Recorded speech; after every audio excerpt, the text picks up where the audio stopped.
Bien-aimé, tu vas dire merci à Dieu pour ce temps de l'adoration. Tu peux t'asseoir. Tu commences à remercier le Seigneur. Dis merci à Dieu. Bien-aimé, parce que c'est un moment important. Tu peux adorer le Seigneur. Il a adoré. Remercie Dieu. Et bien-aimé, dans le remerciant, commence à prier aussi pour confier ton cœur à Dieu. Pour ce temps de la parole. Demande à Dieu de venir te parler ce matin. Demande à Dieu de venir s'adresser à toi. Demande à Dieu, bien-aimé, de faire en sorte que tu puisses saisir la révélation qu'il désire te communiquer ce matin. Bien-aimé, l'information ne t'apportera rien, mais c'est la révélation qui opère le changement. C'est la révélation qui opère la transformation. Ce matin, bien-aimé, que ton esprit soit disposé pour saisir la révélation de Dieu, pour saisir la pensée de Dieu, pour saisir, bien-aimé, les desseins de Dieu pour ta vie. Élève la voix et prie le Seigneur. Bien-aimé, prie. Prie, prie, prie, prie, prie. Que ta prière soit une prière vivante. Seigneur,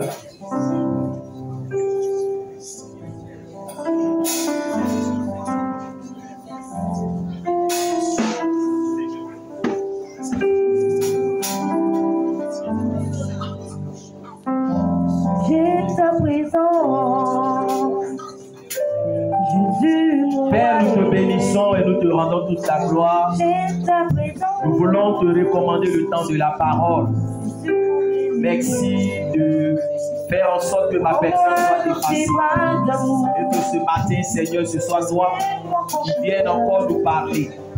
Merci, Seigneur, que tout auteur qui s'élève dans ta connaissance de Dieu soit renversé dans le nom de Jésus. Que tout esprit de distraction, que tout esprit de lourdeur, que tout esprit de paresse, que tout esprit de distraction soit ôté dans le nom du Seigneur Jésus. Merci, Père. Gloire à toi, Père éternel, pour ce moment que toi-même tu m'as encore béni. Merci, Seigneur. Moi dans tes bras d'amour, c'est moi ton cœur. Moi dans tes bras d'amour, Jésus, c'est moi ton cœur. Je t'apprécie. Est-ce que tu aimes la présence de Dieu? J'aime ta présence, Seigneur, elle me fait du bien. J'aime ta présence, elle me rassure. J'aime ta présence, elle me fait du bien. J'aime ta présence, elle me rassure. Merci Jésus. Merci Seigneur.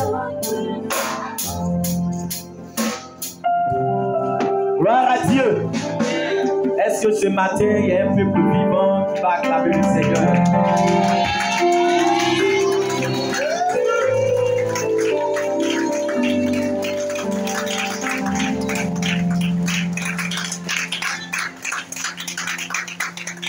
Gloire à Jésus. Bien-aimé, je crois que tu peux faire mieux que ça. Amen, amen. Gloire à Dieu. Gloire à Jésus. Amen, amen. Tu peux t'asseoir dans la présence de Dieu. Amen. Alors, bien-aimé, c'est toujours un plaisir et une joie immense que tu es dans la présence de Dieu. Alléluia. Parce que ce n'est pas donné à tout le monde. Amen, amen. Nous sommes des privilégiés et tous les dimanches, nous devons prendre conscience du privilège que nous avons de venir rendre un culte à Dieu. Alléluia. Ce Dieu grand, ce Dieu merveilleux, ce Dieu qui chaque jour est à l'œuvre dans nos vies. Amen. Bien-aimés, nous sommes dans le mois de mars.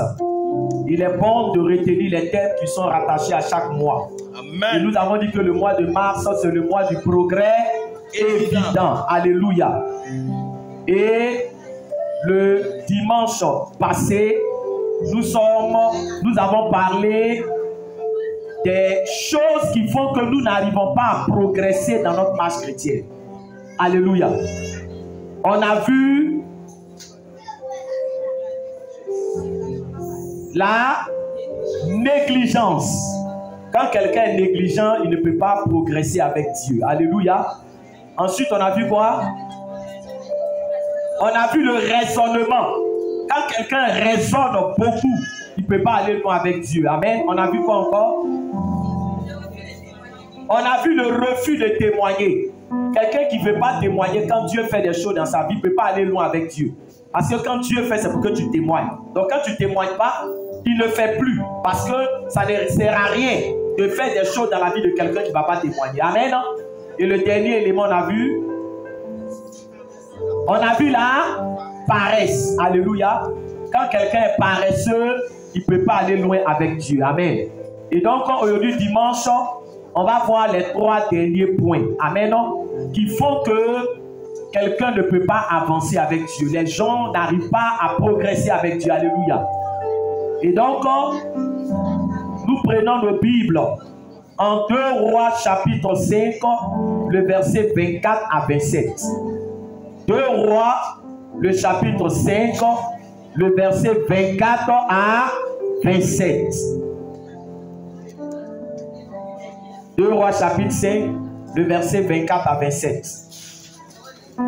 On va se tenir debout, bien-aimés, pour nourrir la parole de Dieu. Et je vais faire la lecture. Je veux qu'on suive bien et qu'on soit attentif. Amen. 2 Rois chapitre 5, le verset 24 à 27.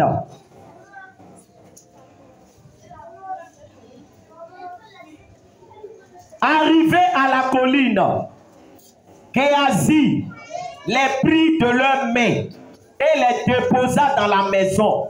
Et il renvoya ces gens qui partirent. Puis, il alla se présenter à son maître. Élisée lui dit, « D'où viens-tu, Géasi ?» Il répondit, « Ton serviteur n'est allé ni d'un côté ni d'un autre. » Mais Élisée lui dit, « Mon esprit n'était pas absent lorsque cet homme a quitté son char pour venir à ta rencontre. Est-ce le temps de prendre de l'argent et de prendre des vêtements, puis des oliviers, des vignes, des brebis, des bœufs, des serviteurs et des servantes? La lèpre de Naaman s'attachera à toi et à ta postérité pour toujours. » Et Géasi sortit de la présence d'Élisée avec une lèpre comme la neige. Alléluia. Non, ne t'assois pas d'abord. Amen. Tourne-toi vers ton voisin et il faut lui demander, est-ce le temps de prendre? Alléluia. Dis, est-ce le temps de prendre? Tu peux t'asseoir dans la présence de Dieu. Alléluia. Bien-aimé, ce matin, je veux que tu sois attentif. Alléluia. Tu sois attentif. Amen. Et c'est vraiment important. La Bible ici nous parle de l'histoire de Géasi. Bien-aimé, Géasi était serviteur de Élisée. Alléluia. C'était le fils spirituel, si vous voulez, d'Élisée, le prophète Élisée. Amen. Et bien aimé, voilà qu'un jour, Élisée va être le canal par lequel Dieu va passer pour accomplir un miracle dans la vie de Naaman. Naaman, bien aimé, qui était un général de l'armée syrienne. Alléluia. Et Naaman décide de faire une grosse offrande à Élisée. Alléluia. Dis à quelqu'un, grosse offrande. Amen. Ce n'était pas une petite offrande. C'était une grosse offrande. Une fois, je suis allé à un séminaire où il y a un homme de Dieu qui parlait de l'estimation de ce que Naaman a donné au prophète Élisée. Et que si on voulait estimer ce que Naaman a donné au prophète Élisée, en francs CFA, ça peut faire 4 milliards. Alléluia. Alléluia. Donc vous comprenez pourquoi Géasi, quand il a vu l'offrande, il s'est dit, notre vie va faire quoi? Notre vie va changer. Ça fait longtemps que je suis avec mon père spirituel. Alléluia. Aujourd'hui, voilà la bénédiction qui est rentrée dans le ministère. Voilà une offrande qui parle. Voilà une offrande. Alléluia. Géasi a commencé à faire des calculs. Géasi a commencé à faire son programme quand il a vu l'offrande. Mais à sa grande surprise, alléluia, Élisée va dire à Naaman, je ne prends pas cette offrande. Dis à quelqu'un. Alléluia. Alléluia. Naaman va insister. Géasi dit, et Élisée va dire, l'Éternel, le Dieu que je sais est vivant. Je ne prendrai rien. Alléluia. Pas avec ton offrande. Donc, Naaman a pris tout ce qu'il avait envoyé parce qu'il était venu avec une grande délégation. Il était venu avec des chars. Alléluia. Donc, quand Naaman est parti, Géasi dit, mais comment? Alléluia. Alléluia. Élisée ne connaît pas la valeur de l'argent. Mais moi, une occasion comme ça, je ne vais pas laisser passer. Parce que dans la vie, il y a des occasions qu'on ne doit pas laisser passer. Voilà comment Géasi va prendre un raccourci pour aller rencontrer Naaman pour dire, oh Naaman, dès que tu es parti, mon maître a reçu des invités qui sont venus. Donc il m'a envoyé vers toi pour que vraiment, ce que tu devais lui donner là, vraiment il ne va pas tout prendre, mais il faut lui donner quelque chose là-dedans. Alléluia. Amen, amen. Amen, amen. Et Naaman lui a donné même plus que ce qu'il a demandé. Parce que Naaman, lui, il était venu pour tout donner. Alléluia. Donc Géasi va prendre cet argent. Alléluia. Et il va aller chez lui à la maison. Il va mettre l'argent en se disant, ma vie a changé. Alléluia. J'ai déchiré, j'ai percé, je suis arrivé. Alléluia. Amen, amen.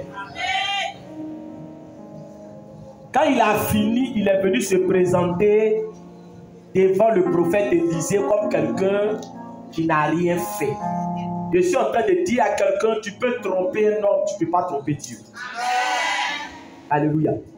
Tu peux tromper un homme, frère, mais Dieu, tu ne peux pas le tromper. C'est pour ça que dans la maison de Dieu, tu peux faire des choses et puis venir comme un agneau innocent. Mais c'est toi-même que tu insultes. Est-ce qu'il parle à quelqu'un? Quand Géasi était en train de faire ses rocascas, Élisée n'était pas là-bas. Est-ce que je parle à quelqu'un ce matin? Quand tu es dans tes wouga, je ne suis pas là-bas. Amen, amen. Amen, amen. Mais la Bible déclare, Élisée va dire à Géasi, mon esprit. Hey, alléluia. Quand il dit mon esprit, ça dit que Dieu m'a donné la révélation de ce que tu viens de faire. Parce que quand il est venu, il lui a demandé, où tu es quitté? Ce matin, je vais poser la question à quelqu'un. Hier, tu étais où? Alléluia. Demande à ton voisin, hier, tu étais où? Amen. Tu es venu danser là. Bénis-moi, bénis-moi. Bénis-moi, bénis-moi, bénis-moi. Voilà mes mains là. C'était où hier? Mais on doit bénir là. Tu as mis ça où? Avant-hier, tu étais où? Alléluia. Nous tous, on est ici. Personne ne sait ce que chacun fait. Personne ne sait où chacun envoie son pied. Personne ne sait où chacun envoie sa main. Mais nous tous, on dit bénis-moi, oh bénis-moi. Nous tous, on a soulevé nos mains, oh Seigneur, voilà ma main, oh.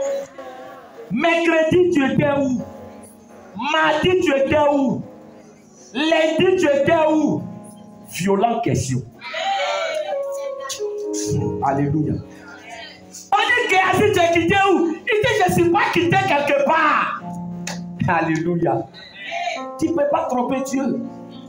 Il dit où tu es quitté là. Je sais où tu es quitté. Géasi. Alléluia. Est-ce le temps de prendre tes vêtements? Est-ce le temps de prendre l'argent? Est-ce que le temps est arrivé? Parce que regarde, il y a un temps pour tout. C'est ce que les gens ne veulent pas comprendre. Quand Élisée a refusé de prendre l'argent, c'est parce que Élisée était en communion avec Dieu. Élisée marche en fonction du temps de Dieu. Élisée tient compte du temps de Dieu. Mais Géasi, il est plus pressé que Dieu. Il y a des gens dans la maison de Dieu, ils sont plus pressés que Dieu.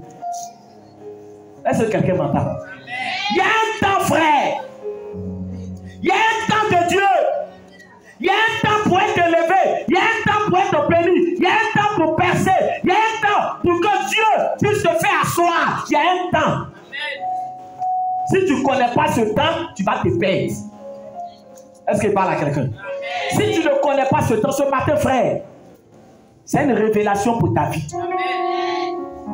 Si tu ne connais pas le temps de Dieu, tu vas rater toutes les bonnes choses que Dieu a réservées pour toi. Pourquoi? Parce que tu es pressé. C'était le cas de Géasi. Alléluia. Il était pressé. Ah, le problème, quand tu es pressé là, quand tu es pressé, tu es obligé de prendre des raccourcis. Ah, quand tu prends raccourci, tu es obligé de mentir. Ah. Mon frère, je sais que tu ne vas pas me dire amen. Peut-être que c'est de toi on parle. Alléluia. Alléluia. Le problème de Géasi ici, c'était quoi? L'impatience. L'impatience, frère. Quand tu es impatient, tu vas devenir menteur. Tu vas devenir voleur. Tu vas devenir escroc. Alléluia. Parce que le chemin de l'impatience là, tu es obligé de mentir. Regardez un serviteur de Dieu. Géasi. Il sert Dieu auprès du prophète Élisée. Il s'en va faire quoi? Il s'en va brigander quelqu'un. Ça, c'est du brigandage. C'est de l'escroquerie. Alléluia. Pourquoi? Parce qu'il était pressé. Voilà pourquoi Élisée lui a demandé, Géasi, est-ce que c'est le temps? Est-ce que c'est le temps? Alléluia. Pourquoi tu es pressé? Tu penses que moi, Élisée, je ne connais pas l'argent, je ne connais pas la valeur de l'argent. Vous pensez que les gens qui ne sont pas pressés là, il y a des gens qui pensent que non, ils ne connaissent pas la valeur de l'argent, c'est parce qu'ils ne connaissent pas la vie, c'est parce qu'ils ne connaissent pas les bonnes choses, tu te trompes. Est-ce qu'il parle à quelqu'un? Il faut savoir apprécier le temps de Dieu. Quand je commençais le ministère, amen. Vous savez, dans le ministère, il y a eu beaucoup de choses. C'est pour ça que quand souvent il donne des conseils à des gens, il y a des gens qui pensent que non, non, frère. Alléluia. Tu ne sais pas par où Dieu m'a fait passer pour que Dieu soit là. Il y a une de mes filles spirituelles. Un jour, elle est venue à l'église. Je la suivais, je l'encadrais. Elle est venue avec un monsieur. Alléluia. Il dit, bon, j'ai rencontré ta fille. Vraiment, je l'aime, je veux la marier. Amen. Moi-même, je suis un enseignant. Et vraiment, je l'ai vu. Et je suis venu. Vraiment, parce qu'elle m'a dit qu'elle a son père spirituel. Donc, je suis venu pour me présenter et pour dire que je veux marier ta fille. Alléluia. Amen, amen. Gloire à Dieu. Donc, bien aimé, Je l'ai écouté, je lui ai dit, il n'y a pas de problème. Il dit, moi-même, je suis chrétien. Il a donné le nom de sa communauté. C'est une communauté qui est bien connue. Quand tu le vois, toi-même, tu veux lui donner même ta fille là, rapidement. Alléluia. Amen. Mais vous savez, dans la vie, il ne faut pas se fier à l'apparence. Amen. Quand il a fini de faire son discours, tout, il est venu faire culte à nous. Lui-même, il n'est pas sur Abidjan. Il est à l'intérieur, il était venu en congé. Et c'est comme ça qu'il a vu ma fille. Vraiment, c'est la femme de sa vie. Il a fait tout ce qu'il a dit, tout ce qu'il pouvait dire. Alléluia. Amen. Quand il est parti, j'ai appelé ma fille. Il dit, ma fille, ce qu'il a dit là, j'ai compris. Mais, fais très attention. Alléluia. Amen. Comme il dit, il veut te marier là, tu sais quelle est la procédure. Alléluia. Quand quelqu'un veut te marier, tu connais la procédure. Donc il faut attendre. Si réellement il est sérieux, il est honnête, qu'il suive la procédure jusqu'au bout. Pour que véritablement le mariage soit quoi? Soit scellé. Ça va nous permettre, pendant qu'il suit la procédure, de savoir qui il est. Alléluia. Mais les conseils comme ça, vous savez, quand quelqu'un est pressé, il n'aime pas. En même temps, hein, mieux. C'est pas ça? Alléluia. Chap. Conseil est donné à ma fille. Est-ce que c'est mauvais? Est-ce que c'est mauvais? Je lui ai dit, tu as entendu? Elle dit oui. J'ai entendu, elle dit oui. Il y a des gens qui disent oui pour t'encourager. Sinon, ce n'est pas parce que ce que tu as dit, ils ont compris. Ils ont déjà leur programme pendant que toi tu parles. Alléluia. Amen. Et donc, le monsieur, il passe derrière moi. Il dit à ma fille là, bon, comme tu sais que je dois te marier, donc je veux qu'on parte au village, je vais aller saluer mon papa et puis maman. Alléluia. Alléluia. Amen. Si tu as une fille spirituelle, tu vas appeler ton pasteur. Mais là, elle ne me dit pas.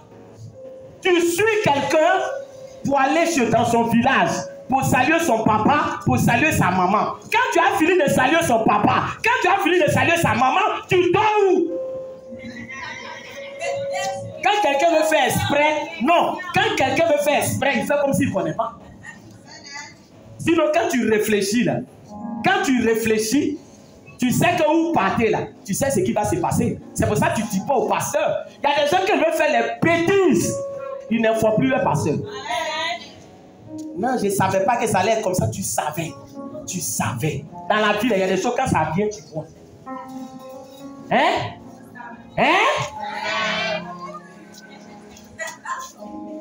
Quelqu'un va te dire, non, allons à l'hôtel, on va poser. Et puis tu dis, je ne savais pas. Tu es fou. Alléluia. Il y a des fois où on cause. Il y a des points où on cause. Alléluia. Un de mariés dit, ils sont allés au village. Ils ont salué son papa, ils ont salué sa maman, et puis après les deux se sont salués. Si tu as la révélation, tu sais de quoi il parle. Après les salutations, il a envoyé à Abidjan. Quand il a envoyé à Abidjan, il est retourné, il a fermé son portable. Alléluia. Amen, amen. Ma fille là, elle est troublée. Moi, il n'y a pas de problème. Moi, il ne sait pas ce qui se passe. Non, papa, je ne comprends pas. Le Dieu qui a dit, voulait me marier là, quand je l'appelle, son numéro ne passe plus. Je ne comprends pas. Dis-moi ce qui se passe. Alléluia. Amen. Le monsieur dit, il voulait te marier. Qu'est-ce qui s'est passé? Et puis maintenant, il a fermé son portable. Alléluia. Amen. Non, je ne comprends pas. J'ai dit, ma fille, le monsieur là, il a mangé. Alléluia. Mais tout ce que j'attends me dit, je ne comprends pas du tout. Mais normalement, s'il n'a pas mangé, tu n'as pas de problème. Il était venu, c'est lui qui va te marier. S'il est parti, il n'y a pas de problème. Mais de toute façon, tu es stressé parce qu'il ne te croit plus là. Tu as mangé. Non, c'est-à-dire que tu allais saluer sa mère. Il dit, ma fille, c'est fini. Mariage. Alléluia. Tu me dis de faire quoi? D'aller serrer son cou là-bas. D'aller lui dire pourquoi non. C'est fini. Ça l'a traumatisé, elle a quitté l'église.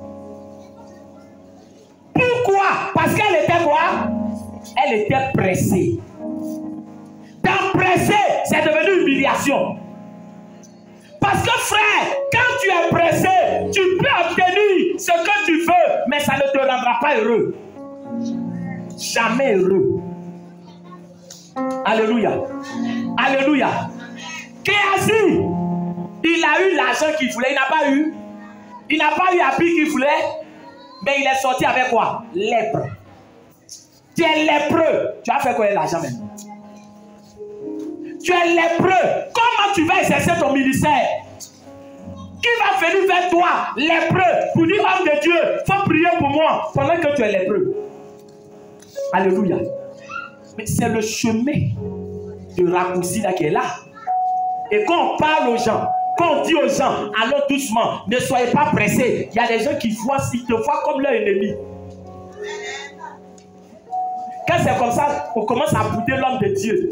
L'homme de Dieu même, le temps passe. Le temps passe. Je préfère attendre pour être honoré que de me presser pour être humilié. Est-ce qu'il parle à quelqu'un? Bien aimé, le prophète Élisée lui-même, pour qu'il ait un ministère puissant, plus puissant que le ministère d'Élie auprès de qui il était, il a été patient. Il a su attendre le temps de Dieu.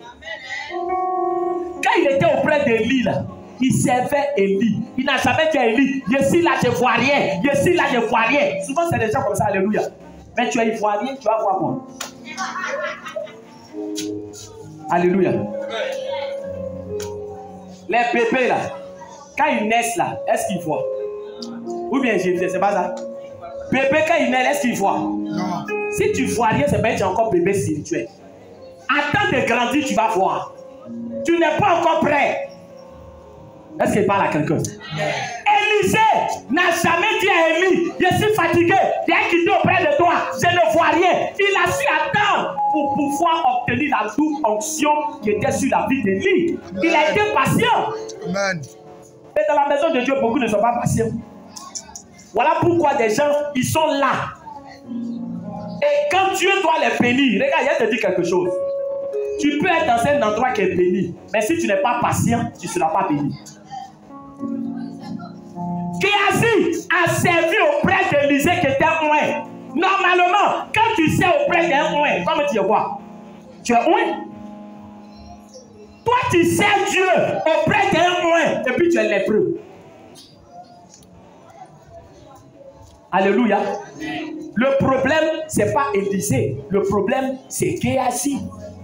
Je suis en train de dire à quelqu'un, si tu n'es pas patient, tu passeras à côté des bonnes choses. Si tu n'es pas patient, tu ne évolueras pas. Si tu n'es pas patient, tu n'iras pas loin avec Dieu. C'était le cas de Géasi. Alléluia. Tu vas te promener, tu vas aller ici. Bon, je suis pressé. Tu vas aller là. Bon, je suis pressé. Tu vas aller là. Voilà pourquoi les gens qui sont pressés, vous voyez, ils sont perturbés, ils sont troublés, ils finissent par s'égarer. Est-ce qu'il parle à quelqu'un? Bien aimé, la Bible déclare que Géasi a fini lépreux. Est-ce que dans la Bible, vous avez entendu l'histoire du ministère de Géasi? Son ministère s'est arrêté là. Or, Élisée a eu quoi? Élisée a eu la double onction qui était sur la vie d'Élie. Donc le ministère d'Élisée a été plus puissant que le ministère d'Élie. Donc si Géasi avait été patient, alléluia, son ministère allait dépasser pour qui? Pour Élisée. Or, Élisée était tellement oué que quand il est mort, même ses os là, ils ont jeté quelqu'un dans sa tombe. Quand le corps a touché les os d'Élisée, il est revenu à la vie. Il était oué jusqu'à même dans l'os, il y avait onction dedans. Donc imaginez le ministère de Géasi. Géasi allait avoir un grand ministère. Dans la vie, quand tu es pressé, tu rates des bonnes choses. Quand tu es pressé, tu vas prendre les miettes. Tu vas penser que tu es arrivé. Quelqu'un va venir couper ton cœur. Alléluia. Alléluia. L'onction, la grâce de Dieu, la faveur de Dieu, voilà ce que tu dois rechercher dans ta vie. Et si tu as la faveur de Dieu, et si tu as la grâce de Dieu, bien aimé, quand le temps de Dieu va sonner, les portes vont s'ouvrir pour toi. Quand le temps de Dieu va sonner, tu vas rentrer dans ta bénédiction. Quand le temps de Dieu va sonner, tu vas rentrer dans l'accomplissement des promesses de Dieu pour ta vie. Alléluia. Alléluia. Dis à quelqu'un, il ne faut pas ton cœur va battre. Alléluia. Même si on vient te parler des hammers, même si on vient te parler de quoi, des milliards, il ne faut pas ton cœur va battre. Ne te compromets pas. Ah, Catherine a ça. Ah, Robert a ça. Ah, Rosalie a ça. Ah, vraiment. Regarde mes amis pèsent. Regarde mes amis désirent. Ils pèsent. Percer. Tu sais ce que c'est percer? Pantalon percé, mais c'est pas bon. Est-ce qu'il parle à quelqu'un? Maison percée, c'est pas bon. Ne cherche pas à percer. Cherche à avoir la bénédiction de l'Éternel qui n'est suivie d'aucun chagrin. Aucun chagrin. Alléluia. Donc, le premier point ici, c'est quoi? Pour voir si tu es avec moi. C'est quoi? Les patiences. Deuxième point. Le psaume 23, le verset 4 à 5.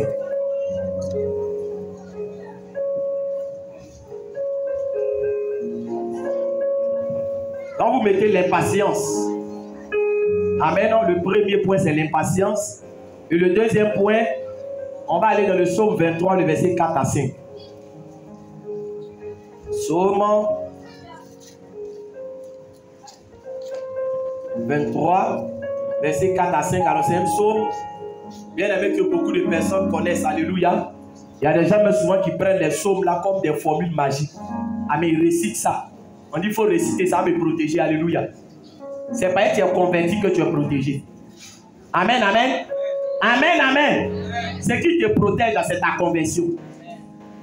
Sinon, si tu n'es pas converti, tu peux réciter les psaumes dans ces zéros. Psaume 23, le verset 4 à 5. Je vais faire la lecture, suivez bien. Alléluia. C'est l'un des psaumes que beaucoup connaissent, beaucoup de chrétiens. Quand je marche dans la vallée de l'ombre de la mort, je ne crains aucun mal, car tu es avec moi. Ta houlette et ton bâton me rassurent. Tu dresses devant moi une table en face de mes adversaires. Tu ointules ma tête et ma coupe déborde. Alléluia. Alléluia. Est-ce que tu es là? Réponds bien, amen. Amen. Alors, bien aimé, je veux qu'on fasse attention à un élément très important dans ce passage. Alléluia. Beaucoup lisent ce passage, mais beaucoup ne font pas attention à quelque chose. Amen. On a lu le verset 4 et le verset 5. Au verset 5, qu'est-ce qu'il est dit? Au verset 5, il dit, tu ointules ma tête et ma coupe déborde. Il veut parler de quoi ici? Quand il dit tu ointules ma tête et puis ma coupe déborde. Quand il dit tu ointules ma tête, alléluia, ça veut dire que tu me bénis. Parce que lui, c'est le serpent de quoi? De la bénédiction, de la faveur de Dieu.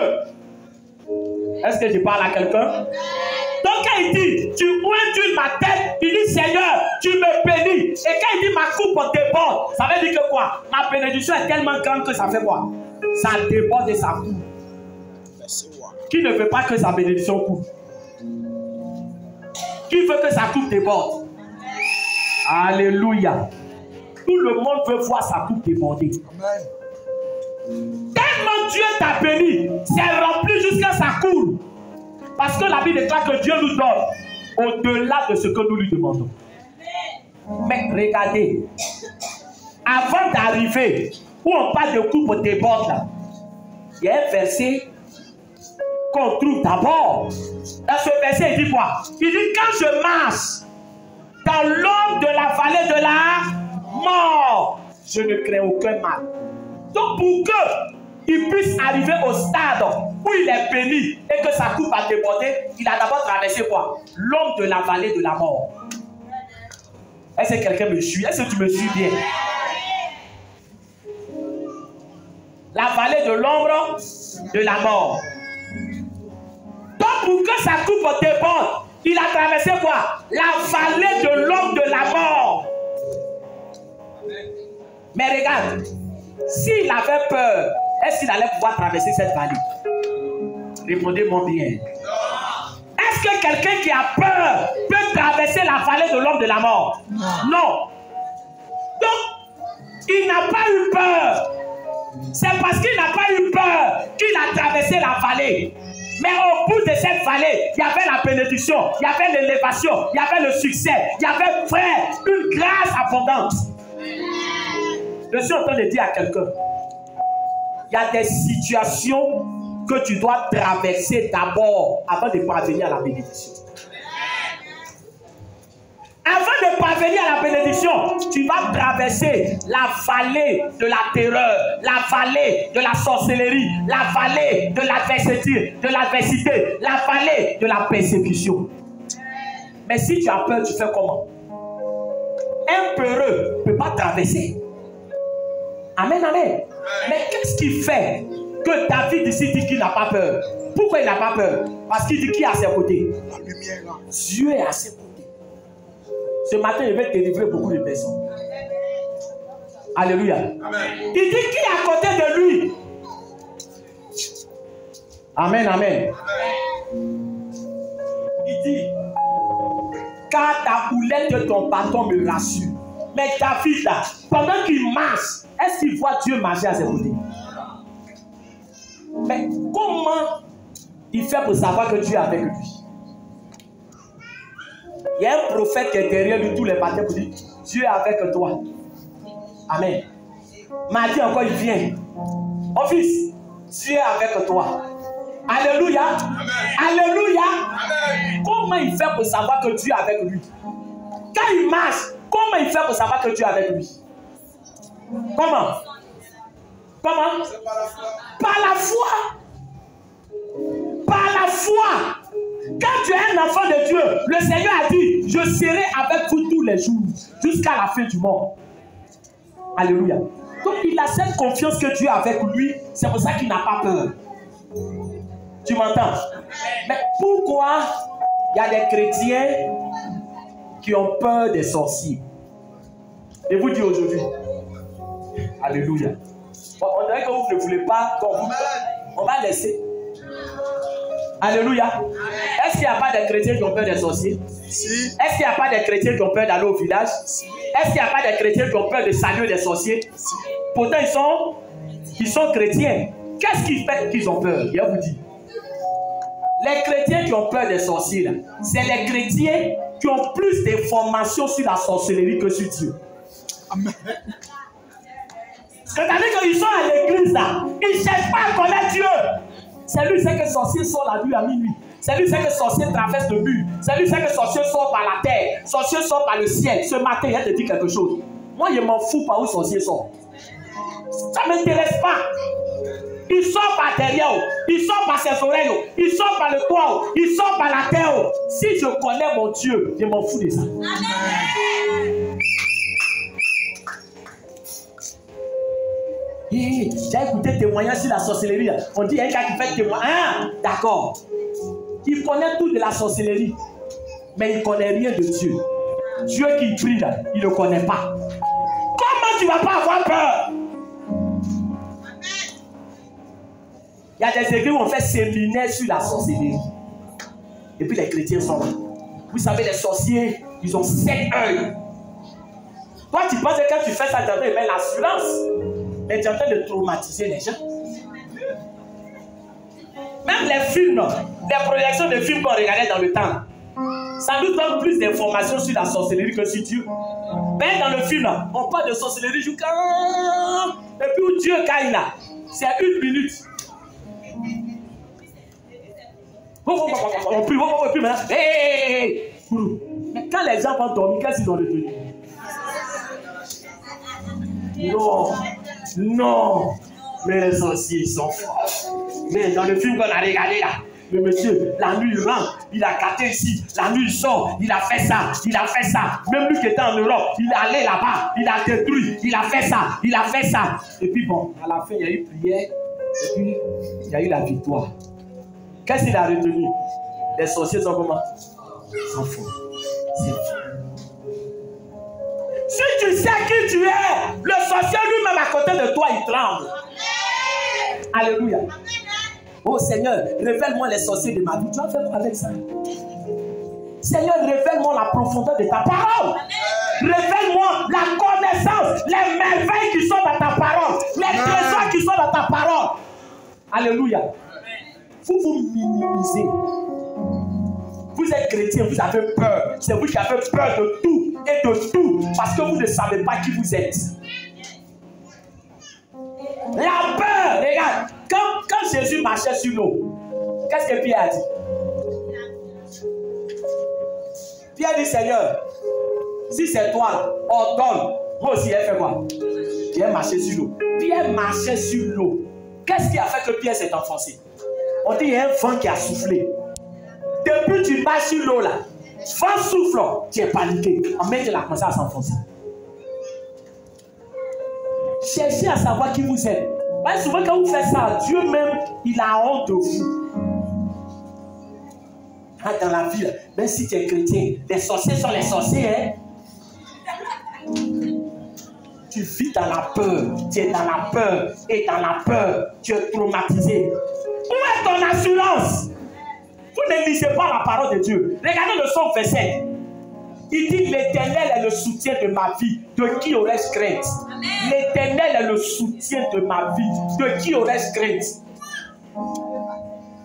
C'est David qui écrit ce psaume verset là. Il dit, même si une guerre s'élevait contre moi, je serai malgré cela plein de confiance. Amen. Mais voilà des promesses de Dieu. Qu'est-ce que tu veux que Dieu fasse encore? Tellement tu ne crois pas que la présence de Dieu suffit. Voilà pourquoi aujourd'hui, les gens cherchent des protections en dehors de Dieu. C'est pour ça qu'aujourd'hui, on vous vend l'eau, on vous vend sel, on vous vend huile, on vous vend caleçon, tout. Vous payez parce que quoi? Parce que vous voulez des choses visibles. On est dans la grâce. Dans la grâce, on marche par la foi, on ne marche pas par la vue. Amen. Hein? Tu as compris? Hein? Amen. Toi qui te pommades avec huile pour aller au village, c'est de toi il parle. Où est mon intention là même? Dans l'eau, viens manger. Là, ça veut des gens là. Hein? La peur fait que tu n'iras pas loin avec Dieu. Pourquoi? Regarde. Ceux qui ne sont pas entrés à Canaan, la génération de ceux qui ne sont pas entrés à Canaan, là, tu sais pourquoi ils ne sont pas entrés à Canaan? Parce qu'ils ont eu peur. Ils sont morts dans le désert. Tous ceux qui ont eu peur, qui ont dit, oh, on va mourir, ils sont morts dans le désert. Josué et Caleb, ils ont dit, on sera vainqueur. Quelqu'un qui a peur ne peut pas avoir accès aux promesses de Dieu. Quand tu veux être béni, tu ne sais pas que bénédiction là, ça envoie beaucoup d'attaques. Ah, tu ne réponds plus. Hein? Alléluia. Amen. Alléluia. Amen. Le psaume 23 qu'on a lu, est-ce que vous avez vu? Il dit, tu pointes quoi? Ma tête, ma coupe déborde. En face de qui? En face de qui? Mes adversaires. Mes amis. Mes parents. Mais en face de qui? Mes adversaires. Donc un adversaire, c'est un ennemi. Bénédiction suscite beaucoup d'ennemis. Quand on te voit évoluer, le nombre de tes ennemis augmente. Amen. Mais toi, tu as peur, tu dis Dieu n'est qu'à te bénir. S'il te bénit, est-ce qu'il t'a arrangé? On répond bien. Un peureux, si Dieu l'a béni là, est-ce que Dieu l'a arrangé? Plus tu es au sommet, plus on cherche à te descendre. Tu entends? Est-ce que tu entends? De toute façon, toi, tu te promènes ici, là, le président peut se promener comme ça. Non, dis-moi. Toi, tu peux monter dans le bus. Toi, tu peux aller même à Djamé, aller faire marcher. Est-ce que le président peut faire ça? Président, tu vois ceux qui sont autour de lui. Là. Ça veut dire que plus tu es grand, plus on cherche quoi? À te faire du mal. Dis à quelqu'un n'est pas peur. Sois délivré de la peur. Alléluia. Ma fille Nao ne sait plus quoi faire maintenant. Tous les jours, elle vient dire, papa, j'ai peur encore. J'ai pris pour elle. Elle dit, papa, la peur, là, c'est encore là. J'ai pris. Elle dit, papa, la peur, là, c'est encore là. Il dit, mais Dieu est avec toi. Elle dit, la peur, là, c'est encore là. Alléluia. Alléluia. Mais il y a des gens qui raisonnent comme non, parce qu'elle est petite. Si tu lui parles de la foi, elle ne peut pas faire quoi? Elle ne peut pas comprendre. Mais il y a des gens qui veulent que Dieu, ils veulent une présence quoi? Une présence physique de Dieu. Seigneur, Seigneur, je vais te sentir, je vais te sentir. Il faut payer parfum. Dieu n'est pas parfait pour que tu le sentes. Dieu là, on le vit, on ne le sent pas. Hein? Touche ton voisin pour lui dire aujourd'hui. Dieu là, on le vit, on ne le sent pas. Il n'est pas parfait. Ah Seigneur, je vais te sentir. Alors il n'était pas senti. Il n'est pas parfait. Alléluia. Elle a compris. Il dit, il vit en nous. Il vit en nous. Tu as le senti comment? Il vit en toi. Je ne sais pas si quelqu'un me comprend. Alléluia. Donc il est en toi. S'il est en toi, là, tu veux le trouver où encore? Il est en toi. Tes pieds sont ses pieds. Tes mains sont ses mains. Ta bouche est sa bouche. Alléluia. Un chrétien, c'est celui qui vit dans l'assurance. Qui marche dans l'assurance. Si tu n'as pas cette assurance-là, c'est qu'il y a un problème. Parce que Dieu, là, il ne peut pas faire autre chose. On dit qu'il faut croire. Si tu ne peux pas croire, qu'est-ce que tu veux que Dieu fasse? La Bible est là. Les promesses de Dieu sont là. Alléluia. Alléluia. Donc le deuxième élément, c'est quoi? Deuxième élément, c'est quoi? La peur. Amen, amen. Amen, amen. Je suis en train de dire à quelqu'un, si tu veux aller au village, ce n'est pas une doctrine de jeûner pour aller au village. Est-ce que quelqu'un m'entend? Ça va? Si chaque fois que toi tu dois aller au village, tu jeûnes, il va vous dire quelque chose. Le jeûne ne nous protège pas des sorciers. Il a dit tout alléluia, amen. Le jeûne, c'est pourquoi? Après, il faut savoir pourquoi on jeûne. Hein? Le jeûne, c'est pour évoluer spirituellement. C'est pour améliorer ta relation avec Dieu. C'est pour ne pas que la chair te domine. C'est pour ça qu'on jeûne. Sinon, on ne jeûne pas pour être protégé des sorciers. Ce n'est pas le jeûne qui te protège des sorciers, c'est ta conversion qui te protège des sorciers. Est-ce que tu se convertis au jeûne? Est-ce qu'on jeûne qui se convertit? Non.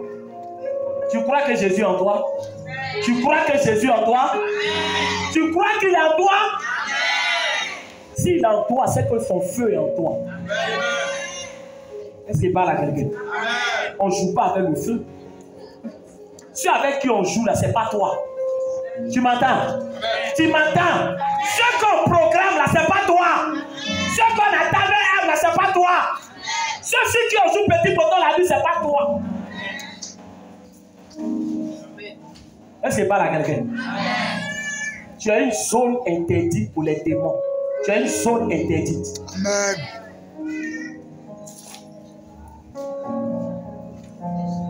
C'est pour cela que, bien aimé, quand tu dois aller faire quelque chose, évite de mettre des peureux dans ton goût. Dans l'Ancien Testament, autant de Gédéon, quand il devait aller en guerre, qu'est-ce qui s'est passé? Ils ont dit ceux qui ont peur, là, retournez-vous. C'est dans la Bible. On dit ceux qui ont peur, retournez-vous. Parce que vous savez, la victoire, là, ce n'est pas le nombre, c'est la foi. Ce n'est pas le nombre.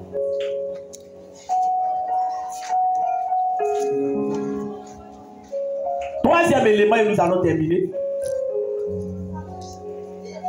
On va dans Genèse 19,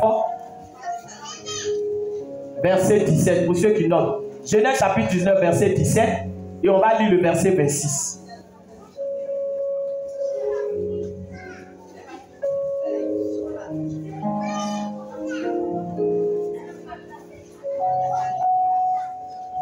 Genèse chapitre 19, Genèse chapitre 19, le verset 17. Et on va lire le verset 26. On ne lit pas de 17 à 26. On lit le verset 17 et le verset 26. Ça vous dit Genèse chapitre 19, verset 17. Tu mets virgule, verset 26. Mais quand on met verset 17, on met tiret, verset 26. Ça veut dire que on va lire de 17 à 26. Mais là, on va lire le verset 17 et on va lire le verset 26. Je vais faire la lecture. Genèse chapitre 19, le verset 17.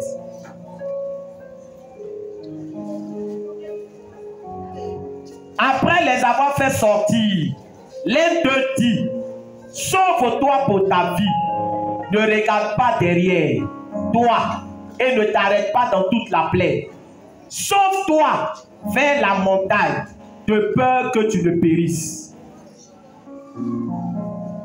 Verset 26.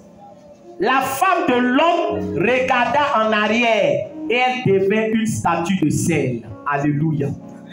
Amen, amen. C'est le dernier point que nous allons voir.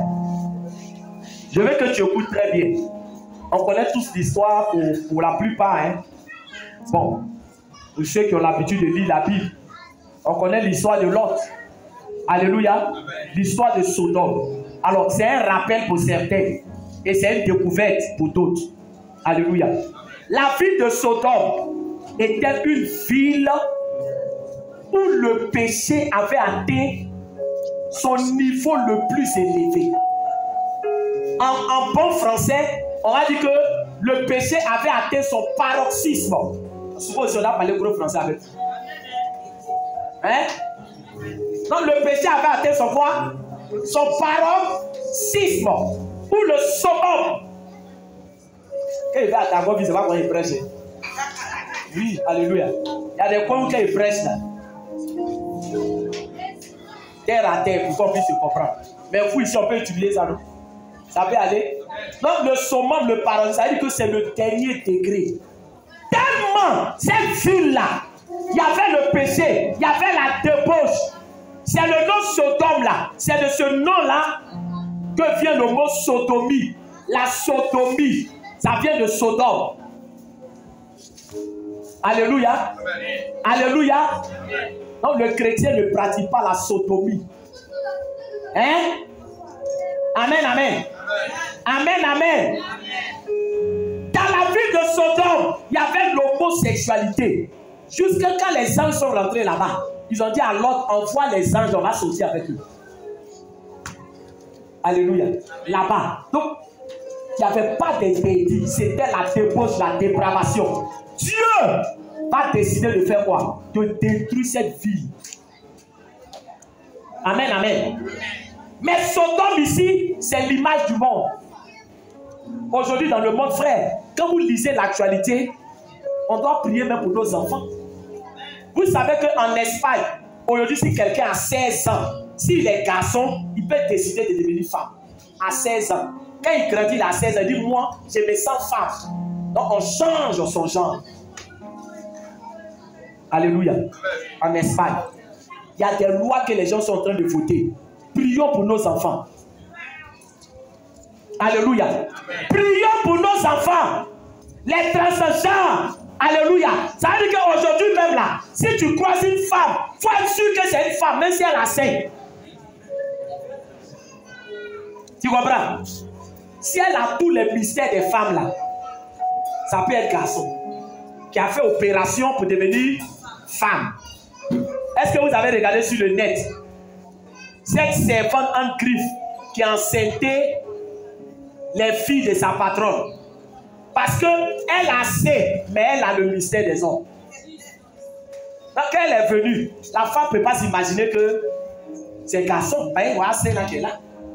Donc, en toute confiance, il ou elle doit être ses enfants, ses femmes. Or, la nuit, ils sont avec les enfants, ils les enseignent. Alléluia. Ça veut dire que frère, on vit dans un monde, il faut bien prier, hein? Sinon tu vas marier femme, garçon. Toi, tes yeux sont comme ça, tu n'es pas spirituel. Quand tu vois, si tu tombes sur ça, tu fais comment? Mais on ne sait pas comment appeler. Alléluia. Amen. Alléluia. Tu as dit ma femme ou bien mon époux. Bien aimé, il y a des choses qui se passent pour lesquelles on doit comprendre que le retour de Jésus n'est plus loin. Parce que l'un des signes qui attestent du retour de Jésus, on dit le péché va atteindre un niveau. Jusqu'à péché là même là, on prend pour jouer. Et aujourd'hui, c'est ce qui se passe. Est-ce que parle à quelqu'un? Il y a un état aux États-Unis, on a baptisé cet état-là, l'état du sexe. C'est-à-dire que là-bas, là, partout tu peux sortir femme, même dans le bus. Ça ne choque pas les gens. Tu comprends? Tu comprends? Quand on te dit de prier là, c'est pour ça. Je vais aller aux États-Unis. Oh Père, toi comme ça là, tu t'en vas d'un point comme ça. Ouh. D'abord même ici même là, tu es quelqu'un même de forte dessous, tu le dis. Tu vas aller là-bas, voilà, les gens sont couchés ici. Partout, ils sont couchés dans les rues, partout. Donc on ne va plus te reconnaître. Il faut dire Seigneur, où tu sais qu'il y a un resté, pour ne pas perdre mon âme là, maintiens-moi là. Même si c'est dans tout, c'est mieux. Est-ce que tu m'entends? Donc la Bible déclare que la ville de Sodome, Dieu va décider de détruire cette ville, qui est le symbole du monde.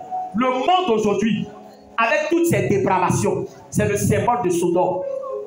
Alléluia. Et Dieu va faire sortir qui? Il va faire sortir Lot, sa femme et ses enfants. Pourquoi? Parce que eux, c'est vrai, ils étaient à Sodome. Ils vivaient à Sodome. Mais ils avaient la crainte de Dieu. Alléluia. Donc Dieu dit, sortez de Sodome. Amen. Mais il y a un élément qui est important. Et ce matin, je veux revenir là-dessus. Alléluia. Quand l'autre sort de Sodome avec sa famille, qu'est-ce que l'ange dit? L'ange dit, sauve-toi pour ta fille. Ou bien quelqu'un veut relire. Quand vous lisez la Bible, lisez bien. Alléluia. Amen. Amen. Le Genèse 19, verset 17. Genèse 19, verset 17. Alléluia. Genèse 19, verset 17. Quelqu'un veut lire ou bien de lire? Hein, alléluia. Quelqu'un lit. Suivez bien. Hein. Aujourd'hui, vous allez comprendre beaucoup de choses. Oui. Je lis la parole de l'Éternel. Lis la parole de l'Éternel. Après les avoir fait sortir, l'un d'eux dit, sauve-toi pour ta vie. Attends, Salomon. Alléluia. Quand tu as l'œil, ou bien quand tu as le coup spirituel, toi tu ne lis pas la Bible comme roman. Alléluia. Comment l'autre, est-ce qu'il est sorti lui seul? Il est sorti avec qui? Il est sorti avec qui? Sa femme et puis qui? Mais pourquoi il ne dit pas sauvez-vous? Sauvez-vous. Vous qui êtes à l'église et que vous cherchez un renfort, vous marchez un renfort. Alléluia. Il dit quoi? Sauve-toi. Pourtant ils sont sortis ensemble. Il dit sauve-toi. Ça veut dire que dans la vie, la frère, le salut est quoi? Personnel. Alléluia. Parce que s'il avait dit sauvez-vous, ça veut dire que si les autres ne font pas quoi? Si les autres ne courent pas, lui aussi va faire quoi? Il va s'arrêter pour dire bon, ah, Seigneur, tu m'as dit de me sauver, mais ma femme ne court pas vite dedans, je suis obligé de. Alléluia. Hein? Hein? Tu entends? Est-ce que tu comprends? Tu marches avec quelqu'un qui ne prie pas. Toi aussi, tu es dedans. La personne ne prie pas. Toi aussi, tu ne pries pas. Ta copine ne prie pas trop. Bon. Alléluia. Alléluia. Alléluia. Sauve-toi. C'est ta vie qui est en jeu. Ce n'est pas la vie du groupe. Ce n'est pas groupe. Ce n'est pas par église. C'est ta vie qui est en jeu. Tu penses que quand tu es malade, là, qui vient prendre maladie là pour sur son corps? Hein? C'est mon boyer. C'est mon boyer. Boyer de quoi? Boyer de quoi? Boyer de quoi? Boyer de prière? Il dit sauve-toi. Frère, ce matin, je suis en train de te parler. Hein? Tu m'entends? Sauve-toi. Si tu ne m'arranges pas, je ne marche pas avec toi. C'est ma vie qui est en jeu. Tu penses que quand les gens meurent, qu'est-ce qui se passe? Qui va donner sa vie pour toi? Dès qu'on te met en terre, ils ont fait ça sur toi. 2 jours, 3 jours, t'as oublié? Ou bien tu ne sais pas? Tu sais pourquoi Dieu a mis oubli dans nous? C'est parce qu'il sait qu'on va perdre des êtres chers. Donc l'homme est appelé à oublier. Donc au fur et à mesure que le temps passe, on va t'oublier. Tu sais combien d'êtres chers tu as perdu que tu as oublié? C'est le jour où tu vas au cimetière que tu te rappelles des gens que tu as perdus. Ou bien, c'est le jour. Sinon tu ne vis pas avec, oh, tous les matins, oh oui, ça c'est sur quelques jours, tu as oublié.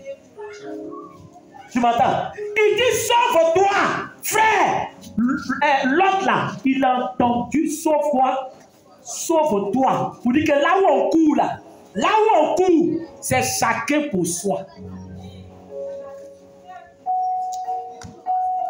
Est-ce que quelqu'un me saisit ce matin? Sauve-toi! En t'éloignant du monde, c'est ta vie que tu sauves. En t'éloignant du monde, c'est ton âme que tu sécurises. Tu penses que le monde là, c'est un danger pour ton âme. Si tu ne vois pas le monde comme un danger, tu vas jouer le monde. Vous pensez que tout ce qu'il y a dans le monde, le monde, c'est parce qu'ils sont aveuglés. Ceux qui pensent que le monde est un paradis, ils sont aveuglés. Le monde, c'est une tombe à ciel ouvert. Tu m'entends? Tu joues avec le monde va te détruire. Il dit l'autre, sauve-toi! Ce coin que tu vois là, il n'y a rien de bon là. Sauve-toi pour ta vie. Tu vas courir avec ta femme, tu vas courir avec tes enfants. Mais l'autre, sauve-toi. Si eux ils s'arrêtent, ne t'arrête pas. Est-ce qu'il parle à quelqu'un? Si toi tu ne viens plus à l'église, est-ce que moi il a arrêté de prier? Il a arrêté de prier? Non. Si tu rétrogrades, je dois arrêter de prier? C'est ma vie, c'est ta vie. Tu m'entends? Ma vie et tu as ta vie. Si on te sort, tu ne veux pas comprendre. À un moment donné, on te laisse. Est-ce que quelqu'un m'entend? On dit laisse le monde, tu ne veux pas laisser le monde. On dit laisse le monde, tu ne veux pas laisser le monde. Mais ne me mets pas en retard. Alléluia. Donc sauve-toi pour ta vie. Il a commencé à courir, lui, sa femme et ses enfants. C'est un danger. Le monde est un danger. Le problème, écoute-moi bien, ils sont sortis de Sodome. Ils sont sortis de... Est-ce qu'ils étaient encore à Sodome? Mais l'ange a dit, ne regardez pas derrière. Ça, c'est une révélation. Je suis pris dans un coin. Et je peux regarder derrière, ça fait quoi? C'est pas ça? Papa disait, mais lui, il aime trop ça. Quand on est chrétien, on dit chrétien ne fait pas ça. Chrétien ne fait pas ça. On ne sait plus mettre quoi on va faire, mais quelle est dans la personne de Dieu. Alléluia. C'est l'ange qui dit, il ne faut plus faire quoi? Il regarde. C'est pas moi qui ai dit. Hein. Vous faites comme si Bible là, mais c'est moi qui ai écrit. Lisez Bible là, vous ne lisez pas. Donc vous ne lisez pas. Quand on vous enseigne, c'est vous qui êtes les docteurs. Il suffit de quelque part. Tu peux t'asseoir ça. Amen. Il l'a oublié. Amen. Mais Dieu ne va pas t'oublier. Alléluia. Ça veut dire qu'un homme peut t'oublier, mais Dieu ne lui fait pas quoi? Il ne t'oublie pas. Ça, c'est une prophétie pour lui. Il y a ses amis qui l'ont oublié. Il y a des hommes qui l'ont oublié. Mais Dieu dit qu'il ne l'a pas oublié. Amen, amen. J'ai quitté quelque part. J'ai regardé le dernier quand même. Ou bien, je suis plus là-bas, ou bien je suis blessé encore là-bas. Je suis plus là-bas, mais là je dis, ne regarde pas derrière. Demande à quelqu'un, regardez derrière, là, ça veut dire quoi? Il y a une révélation dedans. Alléluia. Ça veut dire que tu peux quitter dans un coin, mais regarder derrière, là, ça peut te détruire. Même si tu n'es plus là-bas. Et il va vous expliquer ça. Aujourd'hui, il va vous expliquer. Alléluia. Normalement, ils sont sortis, mais ils bon, le feu là, ça ne tombe pas sur vous. Ça tombe là-bas, donc vous pouvez regarder. Il dit, ne regardez plus derrière. D'abord, regardez de plus derrière, ça veut dire quoi? Ça veut dire, il faut oublier la vie. Il faut oublier Sodome. Est-ce qu'il parle à quelqu'un? Est-ce qu'il parle à quelqu'un? Parce que tu peux sortir de quelque chose et puis le souvenir de la chose est encore où? Dans ton cœur. Alléluia. Et ça, c'est un problème. Amen. La femme de Lot, elle a quitté Sodome. Mais Sodome n'a pas quitté son cœur. Alléluia. Alléluia. Tu as dit non, mais homme de Dieu, moi je suis à l'église, mais je ne suis plus dans le monde. Oui. Tu peux être à l'église et puis le monde est encore dans ton cœur. Pourquoi? Parce que tu t'es séparé du monde en quittant le monde. Mais le problème, c'est que ton cœur est encore attaché au monde. Et ça, c'est un danger. Tu comprends? Alléluia. Alléluia.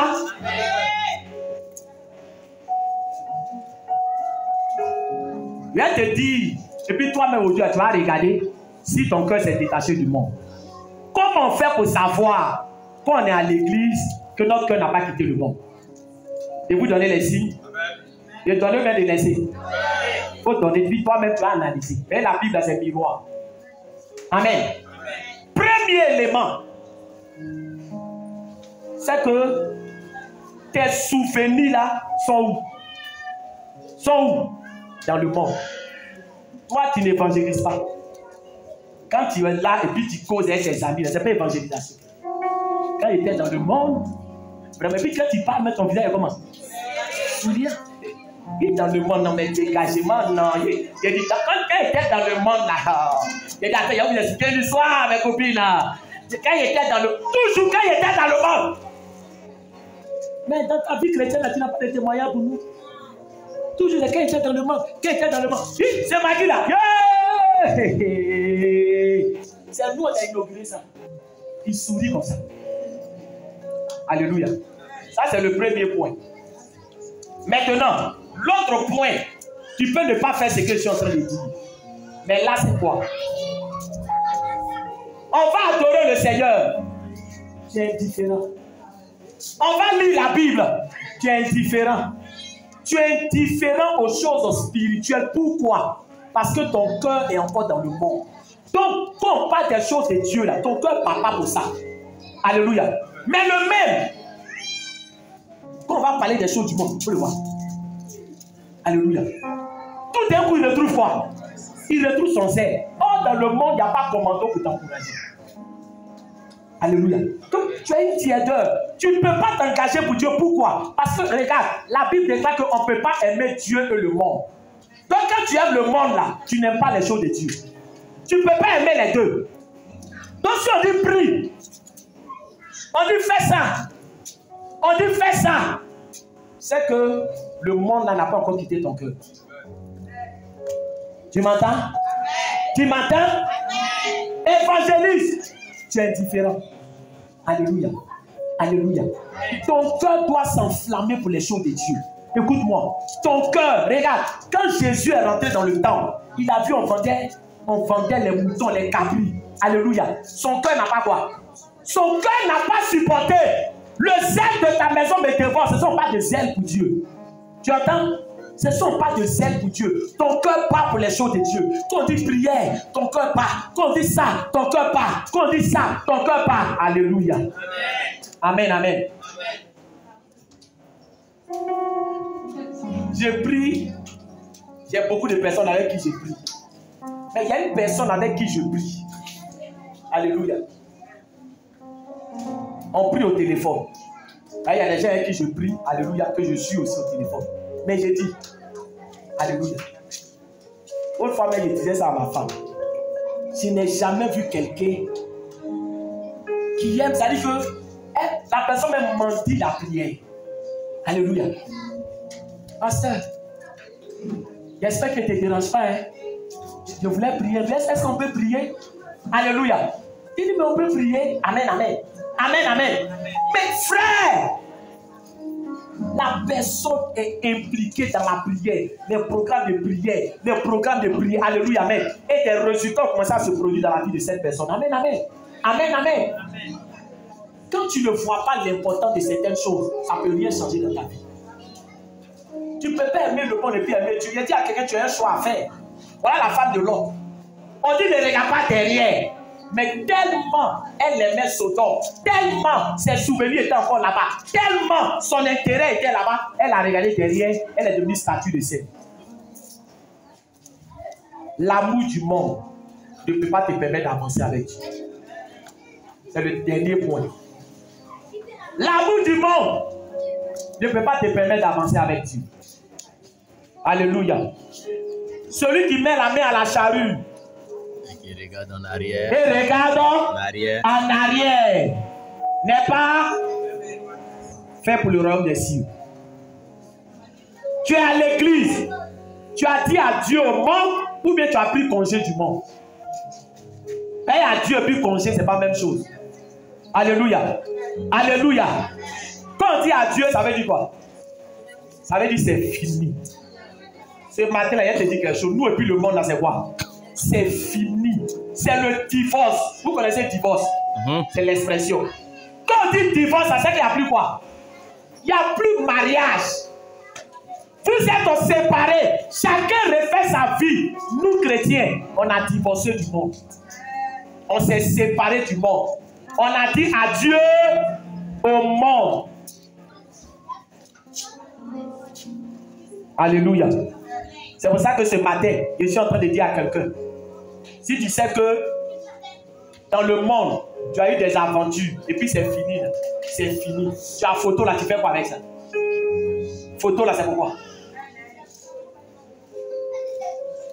Hein?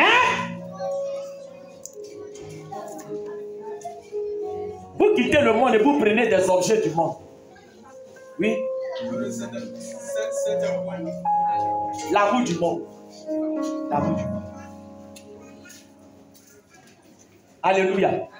Si le monde est encore dans ton cœur, il faut prier. Le monde là va quitter. Amen. Il faut prier. Vous savez, il y a des choses à sa maman. Alléluia. On peut mettre louange ici. On peut, mais c'est vrai. Tu vas être là, tu as fait un peu, tu as fait un peu. Amen, amen. Bon, allez, regardez-le bien pour un peu. Sortez du coma. Sortez du coma. Par contre, on dit de sortir du coma, on fait un peu de mouvement. Alléluia, amen. Quand il dit il y a des choses, toi-même souvent tu as oublié. Le même là, tu veux passer devant un maquis comme ça. Puis on met un son. Tu as oublié toi-même. Hein? Tu comprends? Avec le plus du monde là, tu n'as pas encore désactivé. Tu comprends? Hey, tu comprends? Alléluia. Alléluia.